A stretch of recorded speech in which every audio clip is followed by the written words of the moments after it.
আসসালামু আলাইকুম, সবাই কেমন আছেন? তো আমি আজকে যে রেসিপিটা দেখাবো সেটা হচ্ছে নুডলসের পাকোড়া। তো এর মধ্যে শুধু আমি নুডলস নেই নাই, আরো কিছু জিনিস নিয়েছি, সেটাই আমি এখন দেখাবো। আর নুডলসটা আমি আগে সেদ্ধ করে নিয়েছি, হালকা সেদ্ধ করেছি, বেশি একটা সেদ্ধ করিনি। তারপরে এর মধ্যে দিয়ে দিয়েছি আলু কুচি করে কেটে নিয়েছি। তারপর পেঁয়াজ দিয়ে দিয়েছি, আটা দিয়ে দিয়েছি। আর এর মধ্যে ভেষনও দেওয়া যাবে আটার বদলে, আবার আটা দিলেও হবে। যেকোনো একটা দিলেই হবে, সমস্যা নেই। আর এর মধ্যে আবার দিয়ে দিয়েছিলাম নুডলসের মশলা, মরিচের গুঁড়ো।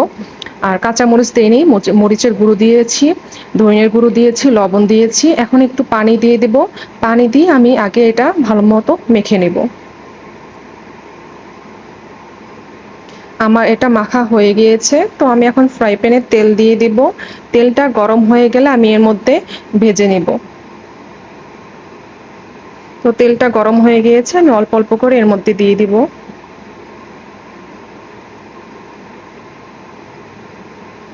তো পাশটা ভাজা হয়ে গিয়েছে, আমি এখন উল্টে দেব। এ পাশটা অনেক সুন্দর করে ভাজা হয়ে গিয়েছে, হালকা বাদামি কালার হয়ে গিয়েছে, দেখতে খুবই সুন্দর লাগছে আর খেতেও অনেক স্বাদ। আমার ভাজা হয়ে গেছে আর এটা খেতে খুবই মজা, একদম মচমচে হয় আর খুবই স্বাদ লাগে। আপনারা বাসায় অবশ্যই ট্রাই করে দেখবেন। আর আমার রেসিপিটা কেমন হয়েছে এটা অবশ্যই কমেন্ট করে জানাবেন। আর আমার ভিডিওটি ভালো লাগলে ইউটিউব চ্যানেলটি সাবস্ক্রাইব করে আমার পাশে থাকবেন।